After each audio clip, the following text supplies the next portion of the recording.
Commander Marcus Chen stared at the tactical display, his calloused fingers drumming against the command chair's armrest. 3 months ago, he'd been cleaning waste recyclers on Mining Station Gamma 7. Now, somehow, he held the fate of 37 civilizations in his hands. The irony wasn't lost on him. When the Confederation fleet had drafted every available officer for the war against the hegemony, they'd scraped the absolute bottom of the barrel to find him. Failed academy graduate, dismissed from 2 previous postings for insubordination. The kind of man you gave command to only when everyone else was dead, which, unfortunately, they were. "Sir, incoming transmission from the hegemony flagship," reported Lieutenant Voss, her Altarian scales shifting from blue to worried purple. "They're demanding our surrender." Marcus glanced around the bridge of the Determination, the last functioning warship in what had once been the largest fleet in galactic history. His crew was a motley collection of survivors, a Centaurian engineer with 3 arms who spoke in mathematical equations, a Rigelian communications officer who'd never seen combat, and a human pilot who'd been in the brig for smuggling when the war started. "Put them through," Marcus said, straightening his borrowed uniform jacket. The holographic display shimmered, revealing the intimidating figure of Hegemony Supreme Commander Thexvar. The reptilian alien's 4 eyes glowed with the confidence of inevitable victory. Behind him, the bridge of his massive dreadnought bustled with activity. "Human Commander," Thexvar's voice carried the weight of countless conquered worlds. "Your fleet is destroyed. Your worlds burn. Surrender now, and I will grant your species a quick extinction rather than the slow agony I had planned."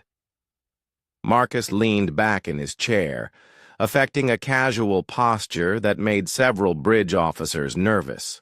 "That's a generous offer, Supreme Commander, but I have a counter-proposal." Thexvar's scales rippled with what might have been amusement. "You command 1 damaged vessel against my armada of 800 ships. What could you possibly offer?" "A fair fight," Marcus said simply. The alien's 4 eyes blinked in sequence, a sign of confusion among his species. "Explain." Marcus stood, walking closer to the holographic projection. "Your species conquered the galaxy through overwhelming force. You've never actually fought anyone who could fight back. So here's my offer. Single combat. Your best warrior against me. Winner takes all." The bridge fell silent except for the hum of life support systems. Lieutenant Voss's scales had gone completely white, the Altarian equivalent of shock. Thexvar's laughter was like grinding metal. "You challenge me to personal combat? A single human against the Supreme Commander of the hegemony?"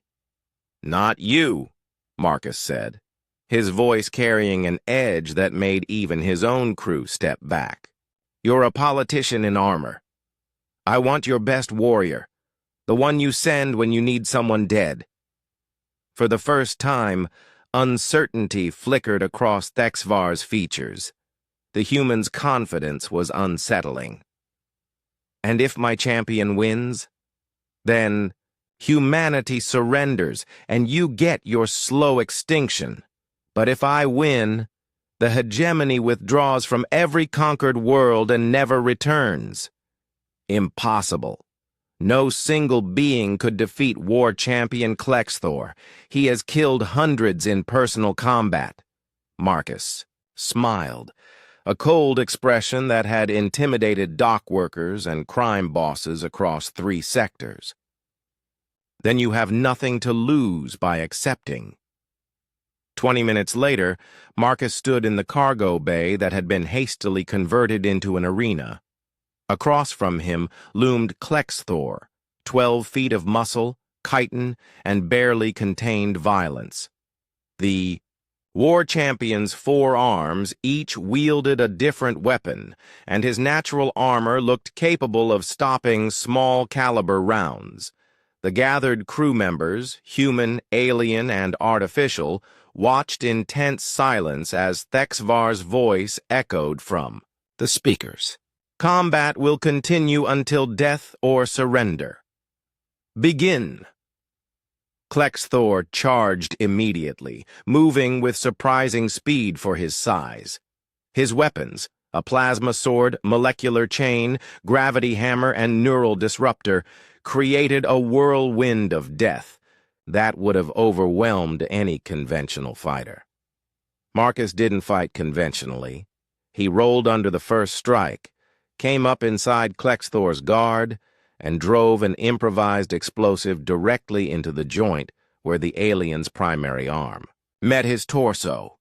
The blast severed the limb completely, sending the plasma sword spinning away. Humans, Marcus said conversationally as he dodged a retaliatory strike, are persistence hunters. We don't have claws or natural armor or forearms. He ducked under the gravity hammer, grabbed a piece of the severed chitin, and drove it into Klexthor's knee joint. What we have is the ability to keep fighting when any sane creature would have given up. Klexthor roared, swinging the neural disruptor in a wide arc. Marcus caught the alien's wrist, twisted until something snapped, and relieved him of another weapon.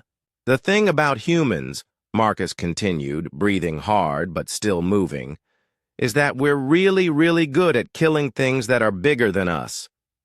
He rolled between Klexthor's legs, came up behind him, and used the molecular chain to trip the massive alien.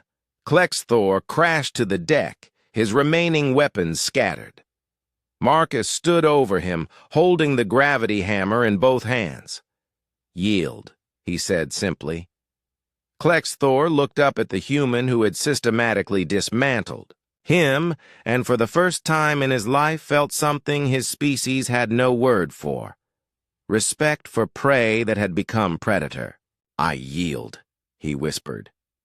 The cargo bay erupted in cheers from the crew, but Marcus was already looking toward the communication panel.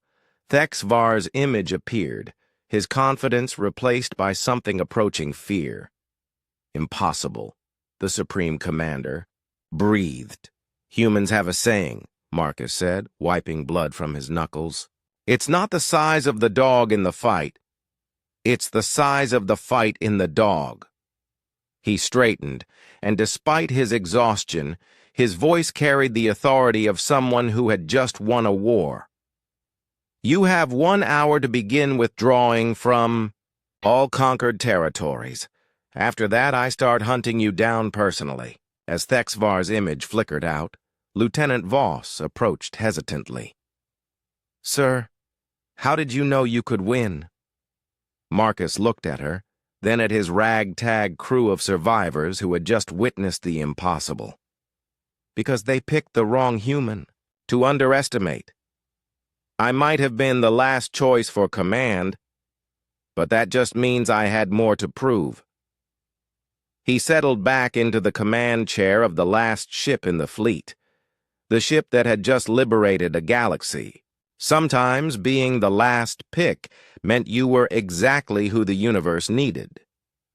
The determination powered up its engines and began the long journey home, carrying news of humanity's strangest victory. In the cargo bay, Klexthor was learning his first human word: underdog. It would not be his last.